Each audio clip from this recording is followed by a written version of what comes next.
Bismillahirrahmanirrahim. Assalamu alaikum students. My name is Abdurrahman and I'm teaching you biology. Students, chapter number 9 में bryophyta हम लोग continue कर रहे हैं और आज इसका एक बहुत इंपॉर्टेंट ग्रुप एंथोसेरोप्सिडा जो कि आपके बोर्ड के क्वेश्चंस के पॉइंट ऑफ व्यू से एक लॉन्ग क्वेश्चन भी है और इसके अंदर शॉर्ट क्वेश्चन भी एक छुपा हुआ है। इसको इंशाल्लाह ताला हम डिटेल से भी स्टडी करेंगे। तो डिटेल्स बोर्ड पे देखते हैं। Alright, the group that we are going to study today is Anthoceropsida.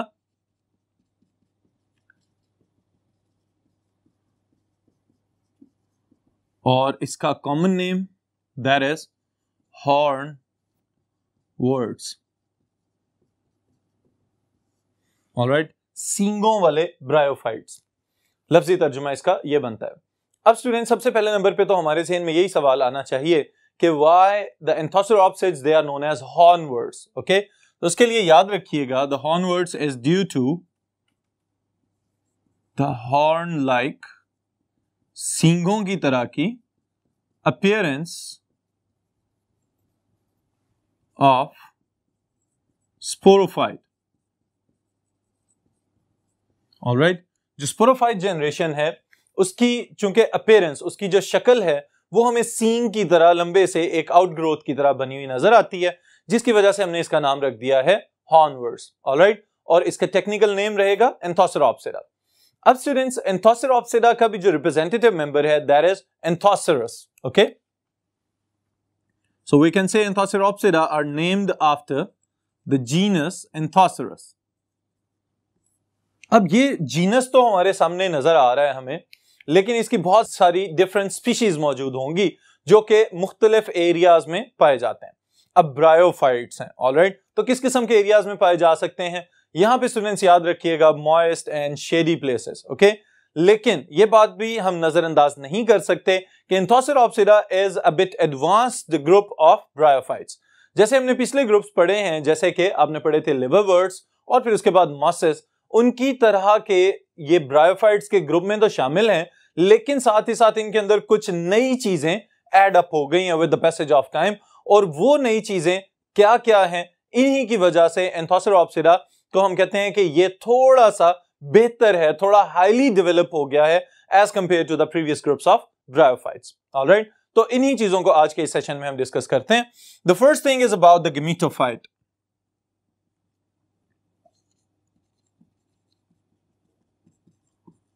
Ji students, bryophytes के अंदर जब भी हम गेमेटोफाइट्स की बात कर रहे होते हैं तो फौरी तौर पे हमारे ज़हन में ये चीज आती है कि gametophyte is the dominant generation, okay?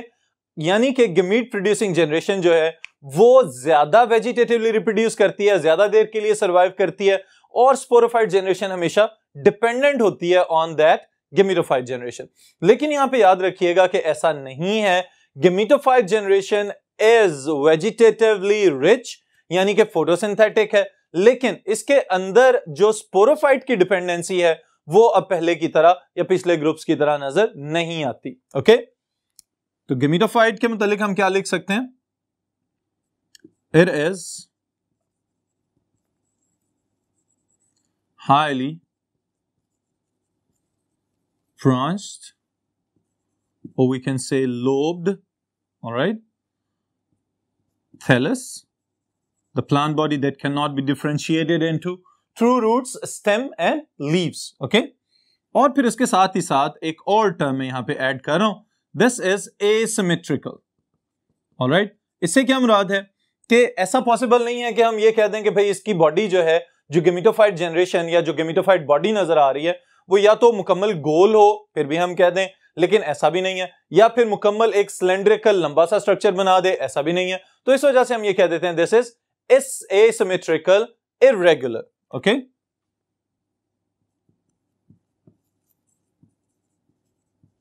All right students, these are the common features about the gametophyte of Anthoceropsida. अब फिर इसमें जो रिप्रेजेंटेटिव मेंबर हम डिस्कस कर रहे हैं mainly that is Anthoceros, okay? और एंथोसेरस के मुतालिक जब हम बात करेंगे तो उसका गेमेटोफाइट भी हमें इसी तरह से नजर आएगा, लेकिन जो अहम चीज है with a slide advancement that is about the reproductive structures, okay? और रिप्रोडक्टिव स्ट्रक्चर्स को हम क्या कह सकते हैं? गैमेटेंजिया। गैमेटेंजिया के लिए स्टूडेंट्स एक नई टर्म मैं यहां पे इंट्रोड्यूस करवा रहा हूं, दैट इज संकन, ऑलराइट, अब संकन का लफ्जी मतलब तो ये बनता है कि डूबे हुए स्ट्रक्चर्स। अब डूबे हुए स्ट्रक्चर्स यहां पे तो हम वेजिटेटिव स्ट्रक्चर की बात कर रहे हैं कि ये पौधा नजर किस तरह से आता है और इसके ऊपर एंथ्रीडिया और आर्चिगोनिया मौजूद कहां पे हैं। तो पिछले ग्रुप्स में हमने ये देखा था कि ब्रांचेस की टिप्स के ऊपर जाके एंथ्रीडिया और आर्चिगोनिया मौजूद होते थे, लेकिन यहां पे ऐसा नहीं है, बल्कि क्या होगा कि जो सरफेस है थैलस की उसके अंदर धंसे हुए या खुबे हुए एंथ्रीडिया और आर्चिगोनिया नजर आ सकते हैं। फिर इसके साथ ही साथ जो याद रखने वाली बात है वो ये भी है कि मे बी मेल और female reproductive structures same thallus के ऊपर मौजूद हों, और ये भी मुमकिन है कि अलहदा अलहदा गेमेटोफाइट थैलाई मौजूद हों जिनके ऊपर एंथ्रीडिया अलहदा पौधे के ऊपर और आर्चिगोनिया किसी अलहदा पौधे के ऊपर मौजूद हों। So we can write antheridia and Archigonia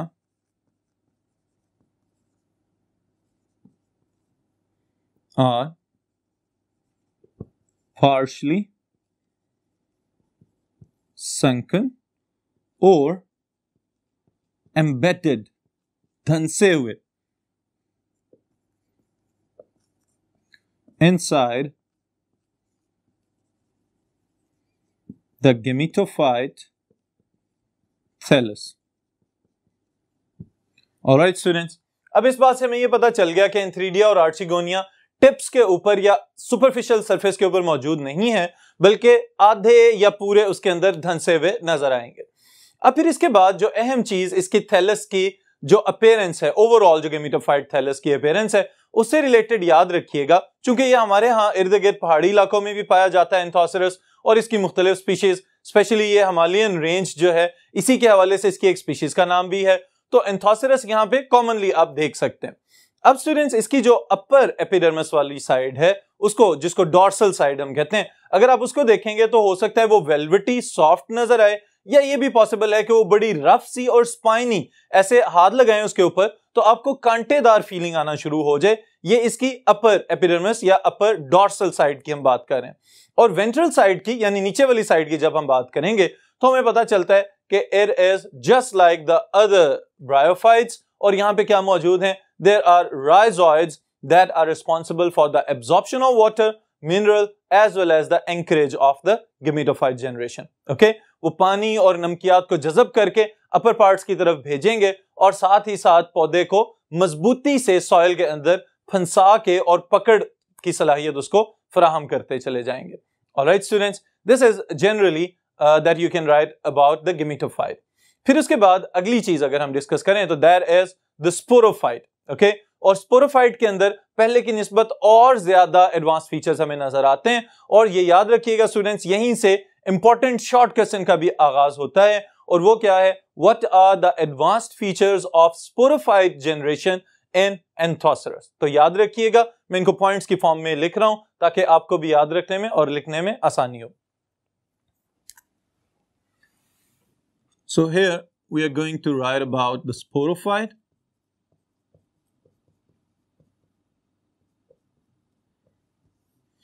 ji students, sporophyte the spore producing generation. Alright, अब ये जो स्पोर प्रोड्यूसिंग जनरेशन है ये पैदा किससे हुई, गेमेटोफाइट जनरेशन से। गेमेटोफाइट जनरेशन के अंदर एंथ्रीडिया और आर्चिगोनिया मौजूद थे। एंथ्रीडिया ने एंथीरोजॉइड्स प्रोड्यूस किए, आर्चिगोनिया ने एग प्रोड्यूस किया, और फिर उसके बाद उनकी फर्टिलाइजेशन हो गई। यहां पे मल्टीपल चॉइस क्वेश्चन स्टेटमेंट जो आपको याद रखनी है वो ये है, antherozoids are motile and egg that is always non-motile and single. Okay, अब एंथीरोजॉइड्स ट्रेवल करके आएंगे, फर्टिलाइजेशन करेंगे, फिर उसके बाद जाइगोट बनेगा और एम्ब्रियो बनने के बाद स्पोरोफाइट जनरेशन का आगाज हो जाएगा। यहां पे हमारा पहला एडवांस फीचर जो है वो हमें मेंशन करना पड़ेगा, और वो क्या है, the sporophyte is not completely dependent on gametophyte. Okay,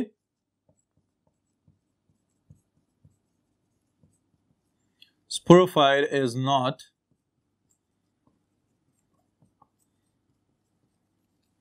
completely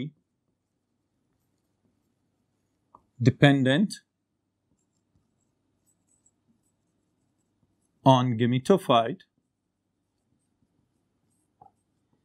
for its nourishment and protection. Alright students, अब इसमें याद रखने वाली चीज सिर्फ कंपैरिजन अगर आप करें कि the sporophytes that were present in liverworts and mosses they were entirely dependent on the gametophyte generation for their nutrition।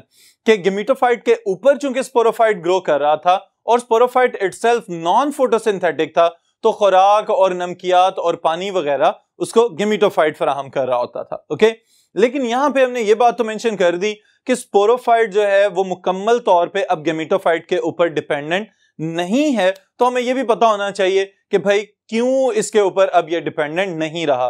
तो उसके लिए स्टूडेंट्स जो दो फीचर्स इसने डेवलप किए हैं ये हम यहां पे मेंशन करने लगे हैं।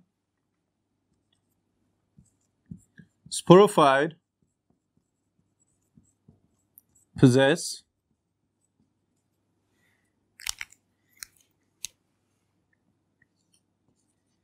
stomata and chloroplast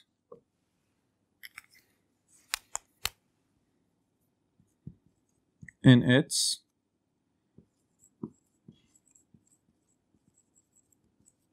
epidermis। Alright, अब स्टूडेंट्स की दो स्ट्रक्चर्स के नाम मैंने यहां पे मेंशन किए हैं। सेकंड पॉइंट के अंदर हम ये मेंशन कर रहे हैं, हम ये बताना चाह रहे हैं कि स्टोमेटा और क्लोरोप्लास्ट मौजूद हैं इसके अंदर, जिसकी वजह से अब स्पोरोफाइट जो है वो मुकम्मल तौर पे गेमिटोफाइट के ऊपर डिपेंडेंट नहीं रहा।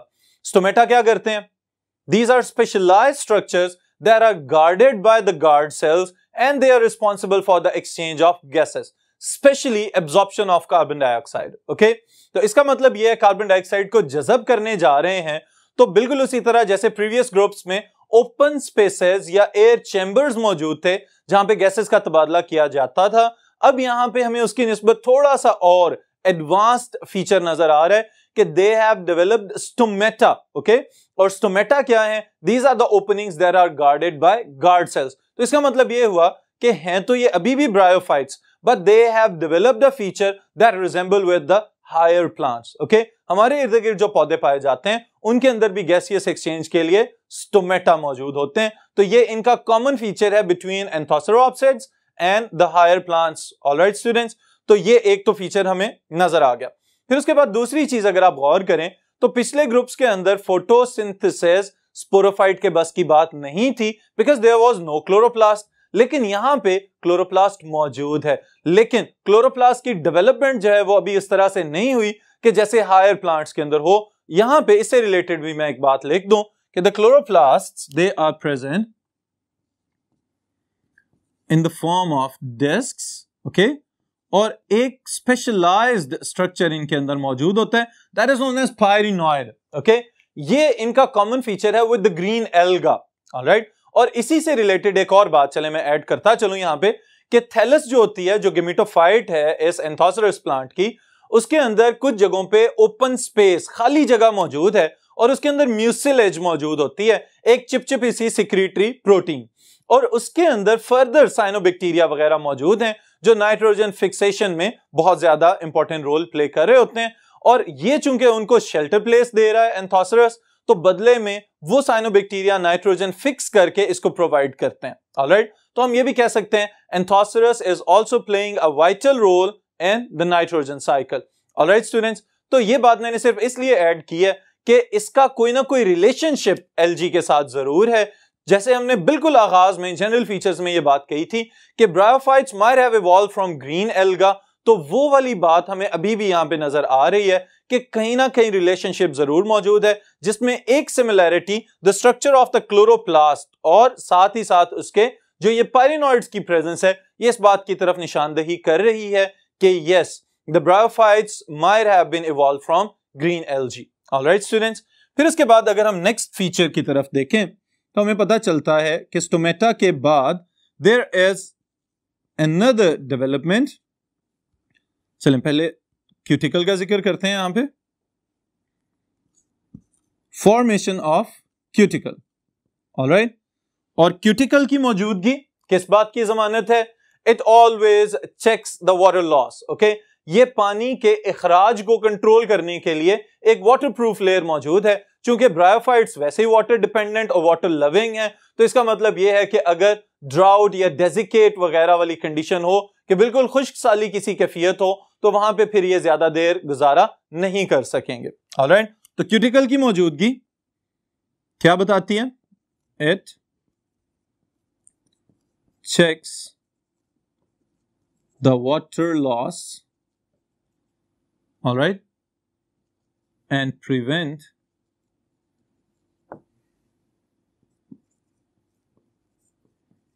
the sporophyte from desiccation. Alright students, इसका मतलब क्या? स्पोरोफाइट इस लिहाज से भी इंडिपेंडेंट है कि अब इसको पानी के लिए गेमिटोफाइट का सहारा नहीं लेना पड़ेगा। जितना पानी इसके अंदर मौजूद है उसको ये कंजर्व कर सकता है, उससे बचाव के लिए, उसके अखराज को या उससे जाया होने के अमल को रोकने के लिए इसके पास एक एक्सटर्नल लेयर मौजूद है, that is known as cuticle. Alright, फिर इसके बाद स्टूडेंट्स अगर हम अगला फीचर देखें तो that is one of the most significant features, that is the presence of meristematic tissue.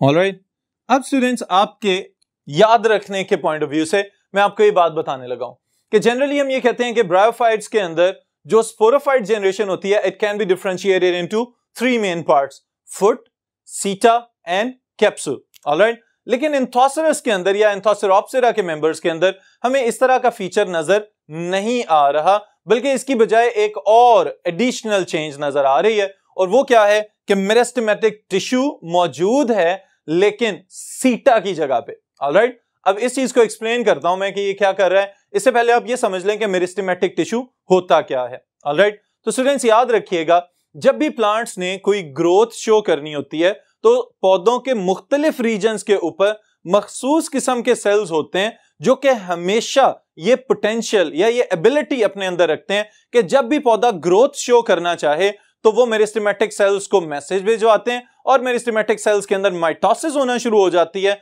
जिसकी वजह से सेल्स तकसीम होते हैं और फिर उसकी वजह से नई शाखें, नए पत्ते और फल फूल पैदा होते रहते हैं। ऑलराइट, तो ब्रायोफाइट्स के अंदर Anthoceropsida is the first group in which meristematic tissue is present with the sporophyte. Okay, और कहां पे मौजूद है? जहां पे फुट यानी कि the lowest part of the sporophyte, और उसके बाद कैप्सूल के दरमियान वाला पोर्शन जहां पे नॉर्मली सीटा होना चाहिए था, at the junction of foot and the capsule, okay, और spore producing structure meristematic tissue is present. Alright, तो मेरिस्टेमेटिक टिश्यू को पहले डिफाइन करते हैं, फिर उसके बाद ये बताएंगे कि आपने इसको लिखना किस तरह से।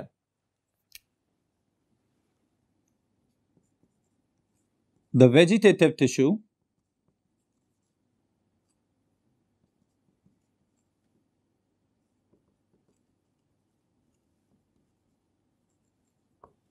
that retain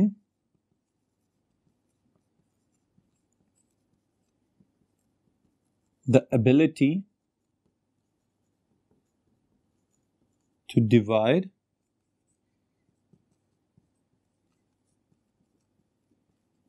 and is responsible for growth of plant parts.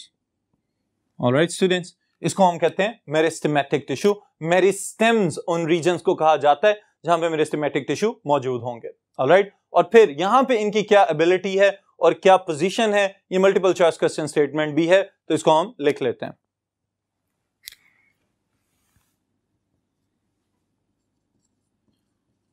Meristematic tissue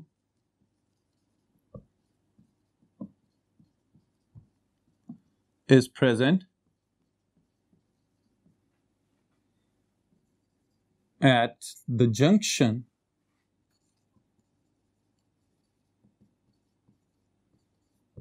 of foot and capsule, और capsule खुद क्या है? Spore producing structure. All right. अब ये जो मेरिस्टेमेटिक सेल्स हैं, इसको हम मेरिस्टेमेटिक बैंड भी कह सकते हैं। ओके, ये जो मेरिस्टेमेटिक बैंड है स्टूडेंट्स, जैसे कि अभी मैंने बताया, ये मौजूद कहां पे है? At the junction of the foot and the capsule और the spore producing generation. Okay, लेकिन ये करेगा क्या? इवन के अगर गेमेटोफाइट की डेथ भी हो जाती है तो इसका काम यह है कि सेल्स को डिवाइड करते रहना, क्योंकि अब इसको खुराक के लिए गेमेटोफाइट के ऊपर डिपेंडेंट नहीं होना पड़ रहा, बल्कि खुराक तो इसको ऊपर से कैप्सूल से या स्पोरोफाइट की एपिडर्मिस से बनती हुई मिल रही है, जहां पे फोटोसिंथेसिस का प्रोसेस चल रहा है। ऑलराइट, तो इसके लिए हम एक और स्टेटमेंट यहां पे मेंशन करते हैं।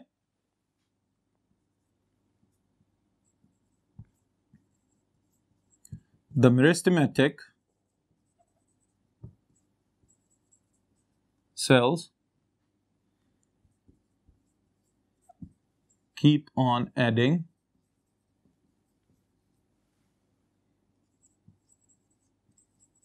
new cells towards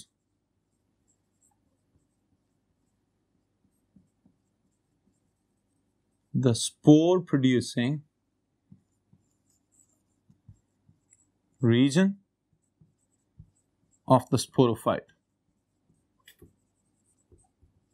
Alright, sporophyte का वो हिस्सा जो सीटा से ऊपर की जानिब को होना चाहिए था, उस जानिब यानी ऊपर की तरफ को नए सेल्स में इजाफा होता चला जाएगा, और इसकी वजह से ये होगा कि इवन अगर गेमेटोफाइट जो है उसकी डेथ भी हो गई है, तो जो स्पोरोफाइट है उसकी लेंथ में और उसके साइज में मुसलसल इजाफा होता जा रहा है। ऑलराइट स्टूडेंट्स, इसके साथ ही साथ आप ये याद रखिएगा, ये बात मैं यहां पे लिख भी देता हूं कि गेमेटोफाइट अगर नहीं भी है तो फिर भी ग्रोथ चलती रहेगी। द ग्रोथ विल कंटिन्यू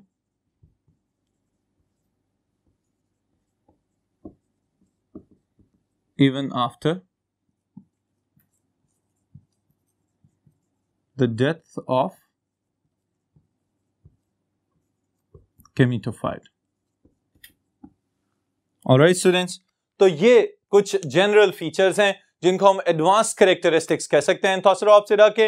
याद रखिएगा कि एंथोसेरस पाकिस्तान के हिली एरियाज में आप इसको ऑब्जर्व कर सकते हैं, लेकिन मॉइस्ट कूल शेडी प्लेसेस के ऊपर। ऑलराइट, और पहचान इसकी क्या होगी कि इसके गेमेटोफाइट के ऊपर आपको आउटग्रोथ्स, सींगों की तरह की आउटग्रोथ्स नजर आएंगी, जो कि असल में क्या है, इसका स्पोरोफाइट। और इसके स्पोरोफाइट की जो हाइट है वो पिछले ग्रुप्स के स्पोरोफाइट्स की निस्बत ज्यादा होती है, तो इस वजह से आप इसको आराम से ऑब्जर्व कर सकते हैं। ऑलराइट स्टूडेंट्स, तो यहीं पे आज के इस सेशन को खत्म कर रहे हैं, फिर इंशाअल्लाह ताला नेक्स्ट सेशन में नेक्स्ट टॉपिक के साथ मुलाकात।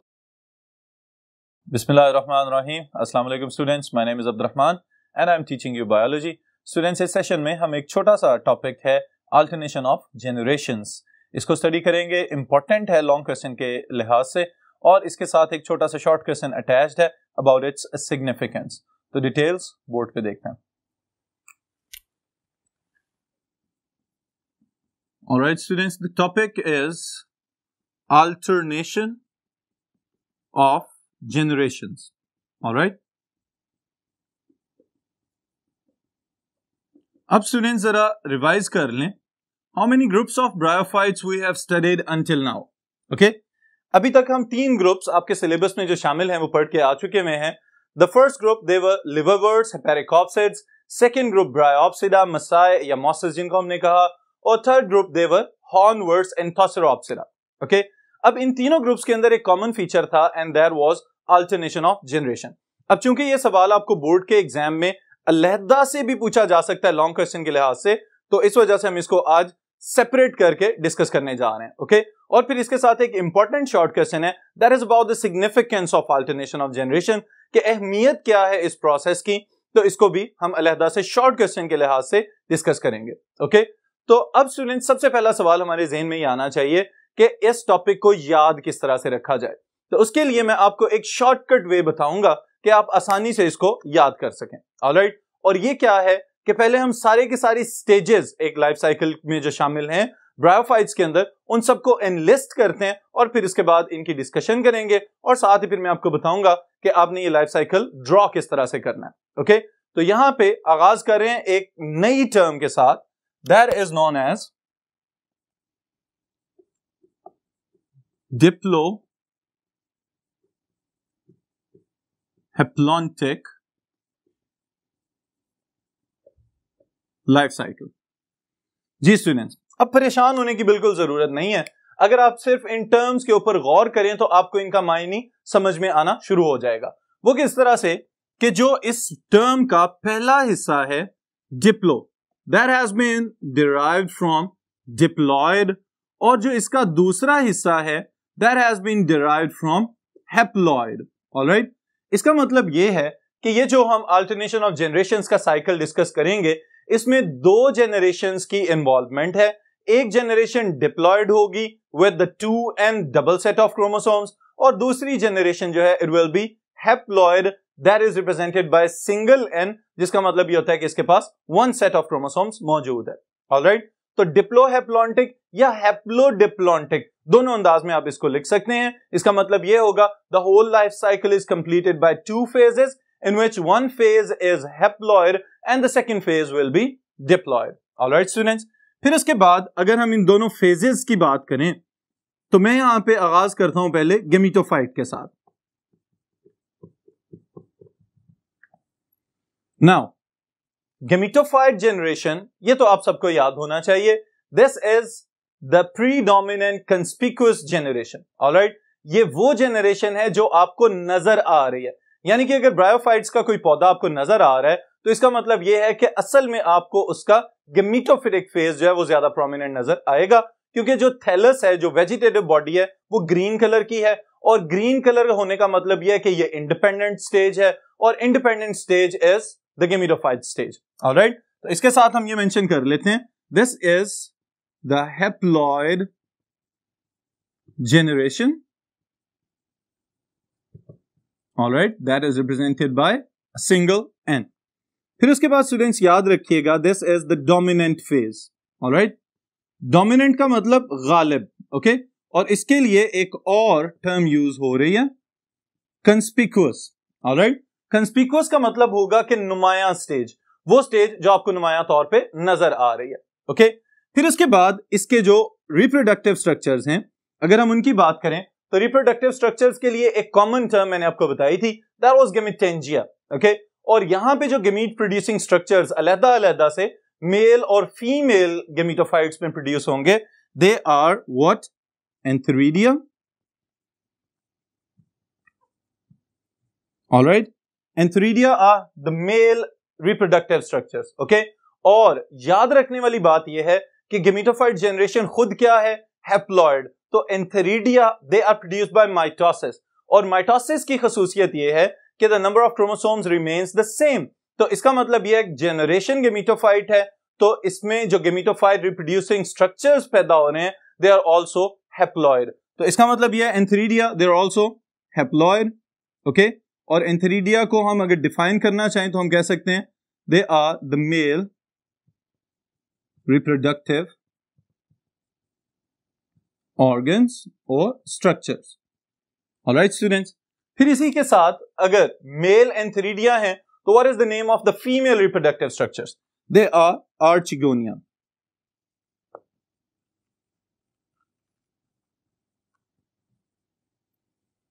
और आर्चिगोनिया भी, ये भी इसकी हम प्रोबेबिलिटी कह सकते हैं कि ये भी चांस है कि हो सकता है एक ही थैलस के ऊपर दोनों मौजूद हों, और ये भी चांस है जैसे कि हमने फ्यूनेरिया में पढ़ा ब्रायोप्सिरा के अंदर कि एक ही प्लांट की डिफरेंट ब्रांचेस के ऊपर एंथेरिडिया और आर्चिगोनिया मौजूद हों, और उसके साथ ही साथ ये भी पॉसिबिलिटी है कि एंटायरली डिफरेंट प्लांट्स के अंदर दो मुख्तलिफ मेल गेमेटोफाइट प्लांट ही बिल्कुल अलहदा हो और फीमेल गेमेटोफाइट प्लांट ही बिल्कुल मुख्तलिफ हो, ये भी पॉसिबिलिटी मौजूद है। ओके, तो archegonia they are also haploid.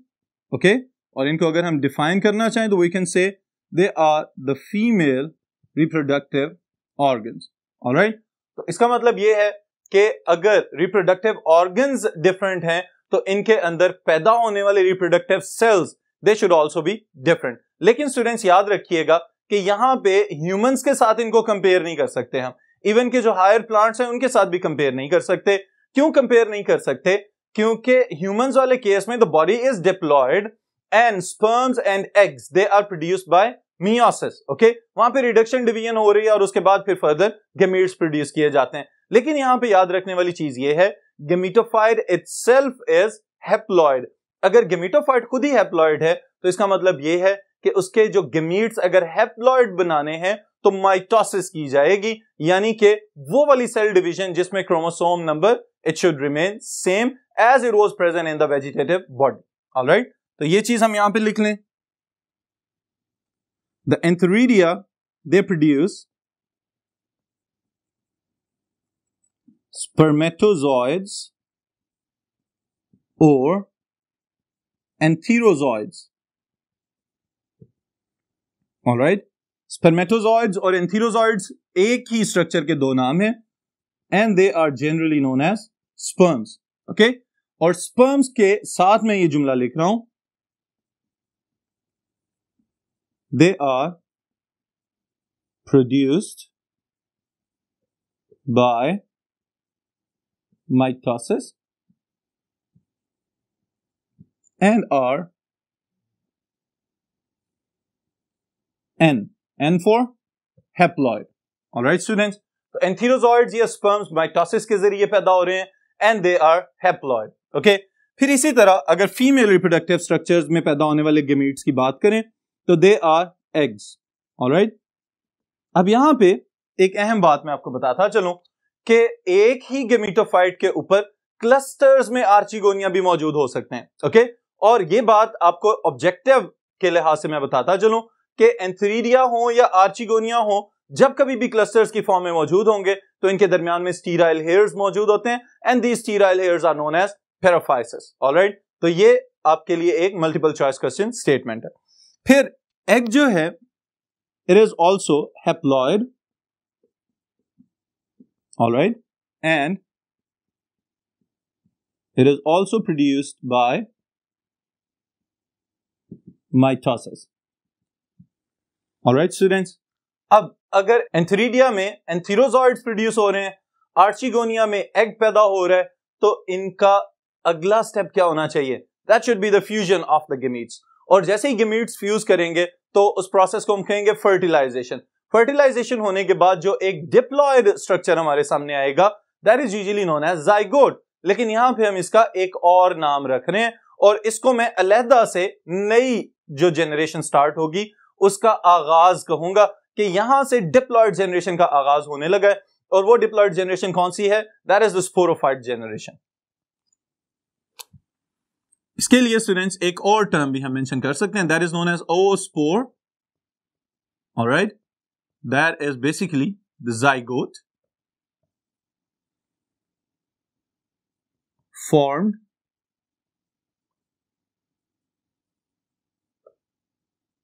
by fusion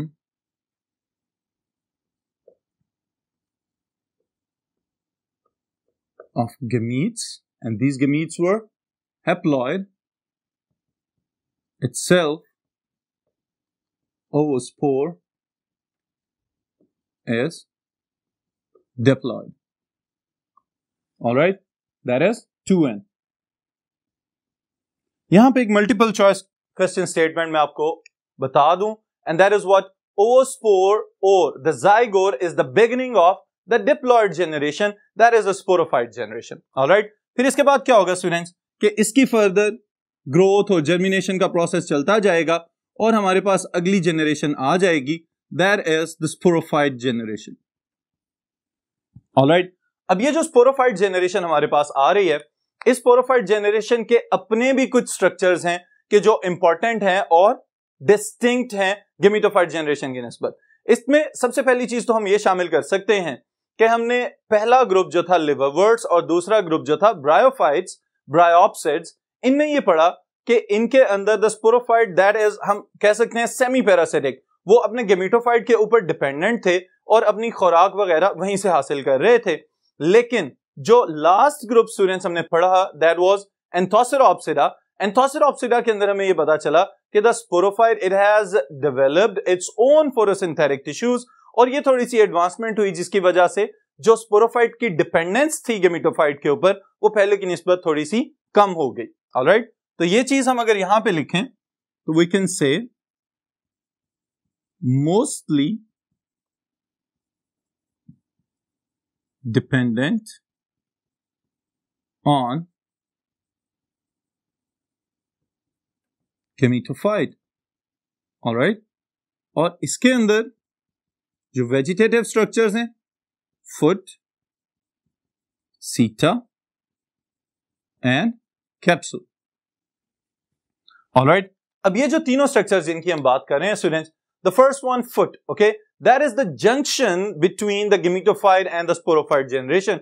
वो वाला हिस्सा जो अभी तक फीमेल गेमेटोफाइट स्ट्रक्चर यानी कि आर्चिगोनियम के साथ अटैच्ड है, and that is retained with in the female gametophytic structure, और उसके ऊपर फर्दर सीटा जो स्टार्क लाइक स्ट्रक्चर हमें नजर आएगा, और फिर at the top it is the capsule, और ये कैप्सूल जो है that is basically the spore producing structure, alright. तो ये इस तरह से सीक्वेंस के साथ तीनों वेजिटेटिव स्ट्रक्चर्स ग्रो करेंगे फॉर द स्पोरोफाइट जनरेशन। लेकिन याद रहे the sporophyte generation is genetically diploid, okay,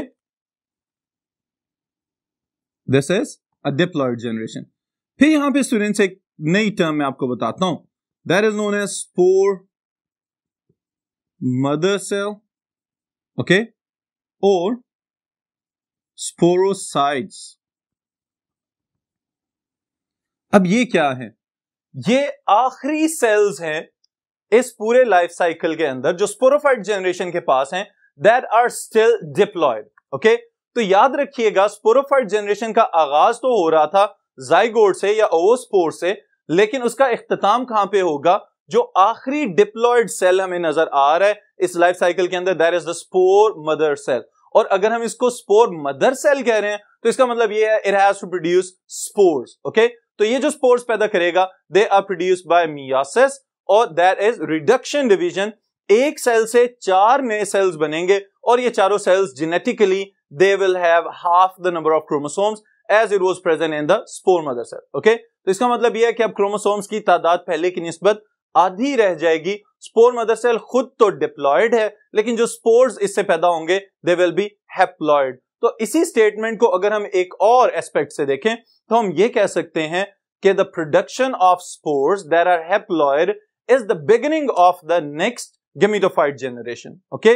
तो गेमेटोफाइट जनरेशन हैप्लॉयड जनरेशन है, और वो पहले सेल्स जो हैप्लॉयड हैं इस लाइफ साइकिल के अंदर, they are produced by the capsule and they are spores, और इन स्पोर से फर्दर मेल और फीमेल गेमेटोफाइट्स पैदा किए जाएंगे, okay.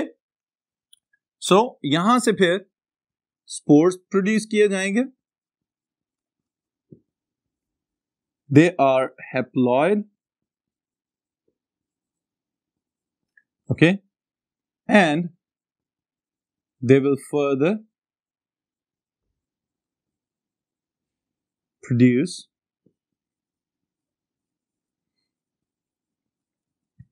the gametophyte generation.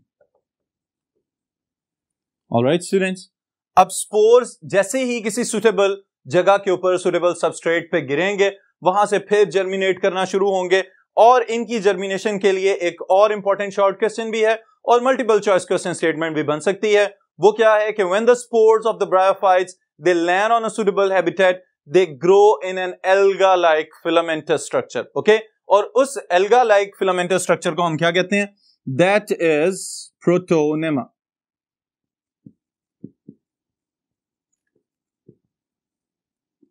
The spores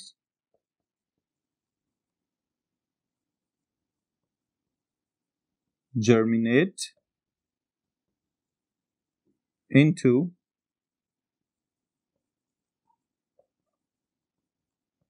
an alga-like structure, okay, and this structure is known as protonema.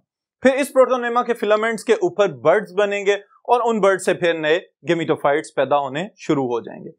Alright students, ये तो हो गई एक्सप्लेनेशन जिस सीक्वेंस में आपने इस सवाल को लिखना है और याद करना है, ओके। लेकिन अगर लॉन्ग क्वेश्चन के तौर पे आ रहा है तो इसका मतलब यह है कि आपको साथ इसका स्ट्रक्चर भी ड्रॉ करना पड़ेगा, और वो स्ट्रक्चर किस तरह से ड्रॉ करना है ये मैं आपको अगले बोर्ड पे बताता हूं। This is about the life cycle of the bryophytes and alternation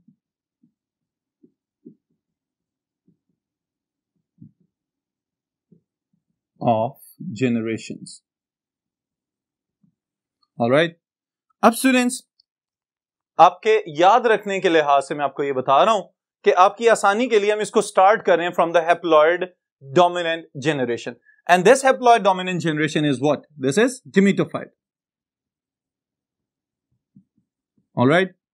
अब ये गेमेटोफाइट जनरेशन बजाते खुद क्या है? हैप्लॉइड. ओके.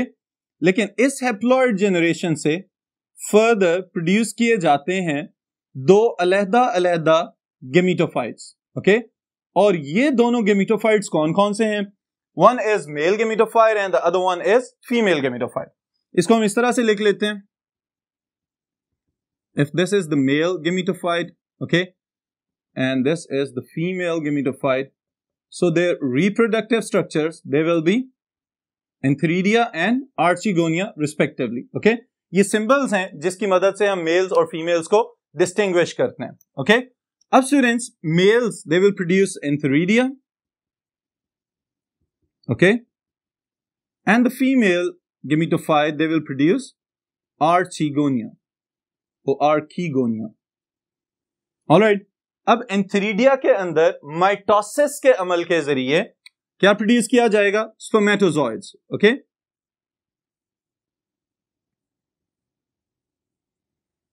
और इसी तरह आर्चिगोनिया से क्या प्रोड्यूस किया जाएगा? एग. इसको मैं यहां पे एंथेरोजॉइड्स, ऑलराइट, या फिर स्पर्म्स की फॉर्म में मेंशन कर रहा हूं. इसी तरह अगर आर्चिगोनिया है तो यहां पे क्या मौजूद है students? That is a single egg. अब याद रहे the gametes they are produced by mitosis. तो गेमेटोफाइट खुद हैप्लॉइड है, इस वजह से gametes जो हैं they are also haploid. और हैप्लॉइड को हम रिप्रेजेंट करेंगे with a single small n. Alright? अब अगला स्टेप क्या होना चाहिए? The fusion of the gametes. अब जैसे ही fusion of the gametes की बात होगी तो इसका मतलब ये है कि both of them they will fuse together. Alright? याद रखिएगा कि एंथेरोजॉइड्स और एग फ्यूज कर जाएंगे. अब यहां पे स्टूडेंट्स एक और बात मैं आपको रिमाइंड करवाता चलूं कि the antherozoids they are attracted towards the archegonia because the archegonia they produce an attractant. वो खुद से अट्रैक्ट करते हैं उन बायफ्लैजिलेटेड एंथेरोजॉइड्स को कि जो रेन स्प्लैशेस की वजह से या पानी में मौजूद होने की वजह से एंथेरिडिया के अंदर पानी का प्रेशर बनता है और फिर ये एकदम बर्स्ट अप होते हैं और उनमें से एंथेरोजॉइड्स या स्पर्म्स रिलीज हो जाते हैं. अब जैसे ये स्पर्म्स बाहर निकलेंगे तो इनके पास फ्लैजिला मौजूद होते हैं, तो ये ट्रेवल करते हुए आ जाते हैं टुवर्ड्स द आर्चिगोनिया और फिर उसके बाद फ्यूज कर जाते हैं विद द एग. ऑलराइट. अब जैसे ही इसके साथ फ्यूज करेंगे तो हम कहेंगे भाई फर्टिलाइजेशन का प्रोसेस मुकम्मल हो गया. Haploid sperm will fuse with the haploid egg and the result will be a diploid zygote. Okay? और इसको हम क्या कह रहे हैं? oospore. And the process is fertilization. All right? And this is the diploid beginning of the next generation. उसके बाद the oospore, it germinates and grows into a bigger plant-like structure that is the sporophyte. Okay? अब ये जो sporophyte generation यहां पे बनी है students, इसके मेन कंपोनेंट्स कौन कौन से हैं? Foot, seta and capsule. और फिर इसके अंदर जो मेन हमारे पास रिप्रोडक्शन के लिहाज से लाइफ साइकिल को कंप्लीट करने के लिए स्ट्रक्चर बन रहा है, that is the capsule. Alright. और स्पोरोफाइट जनरेशन खुद डिप्लॉयड है. ओके. तो कैप्सूल के जो वेजिटेटिव स्ट्रक्चर्स हैं सब के सब, जो सेल्स इसके हमें नजर आ रहे हैं, जो लेयर्स वगैरह बना रहे हैं, वो सब के सब तो डिप्लॉयड होंगे. लेकिन जो स्पोर मदर सेल्स हैं they are diploid and they have to undergo meiosis right now. अब जैसे ही मियोसिस होगी तो एक स्पोर मदर सेल से 4 स्पोर्स बनेंगे और उन स्पोर्स को फर्दर डिस्पर्स कर दिया जाएगा. अब फिर अगर हम इसको फर्दर याद रखना चाहें तो हम कह सकते हैं from the capsule the spores are produced. Alright. और इन स्पोर्स की जो जर्मिनेशन होगी that will be in the form of protonema. Okay. वो उसी तरह फिलामेंटस स्ट्रक्चर्स बनाएंगे और फिर उन फिलामेंट से फर्दर अगली गेमेटोफाइट जनरेशन जो है उसका आगाज हो जाएगा and the life cycle it will go on. Alright students, अब आपकी याद दहानी के लिए मैं यहां पे मेंशन कर रहा हूं कि कौन से स्टेप के ऊपर किस तरह की सेल डिवीजन हो रही है, क्योंकि ये आपको एमसीक्यूज में पूछा जा सकता है। Okay, now the antheridia they will form antherozoids and the egg by mitosis. इसकी वजह अब तक तो आपको याद हो जानी चाहिए, because Antheridia and Archegonia they themselves are haploid, that's why they have to produce the enterozoids and egg by the process of mitosis. Okay, और फिर उसके बाद जब ओवोस्पोर से स्पोरोफाइट बन रहा है तो यहां पे माइटोसिस चल रही है। ओके, स्पोरोफाइट के अंदर जितनी भी ग्रोथ चल रही है वो सारी की सारी माइटोसिस के अमल के जरिए होगी, और फिर उसके बाद जब कैप्सूल से फर्दर स्पोर्स की प्रोडक्शन होगी तो यहां पे रिडक्शन डिवीजन हो जानी चाहिए, that is meiosis or it is sometimes also known as meiosis. Okay, तो ये स्टूडेंट्स हमारा सारे का सारा लाइफ साइकिल है ब्रायोफाइट्स का, जिसको कंप्लीट किया जाता है by two generations. One is haploid generation and the other one is diploid generation. That's why this is known as haplodiplontic life cycle or diplohaplontic life cycle. Alright, फिर इसके बाद जो इसके साथ हमने एक शॉर्ट क्वेश्चन ऐड करना है, that is about the significance of alternation of generations. अब याद रखें कि इसी लाइफ साइकिल को अगर हम देखें स्टूडेंट्स तो स्पोरोफाइट के अंदर कैप्सूल की फॉर्मेशन के बाद जो सेल डिवीजन हो रही है that is for the spore formation and cell division is meiosis.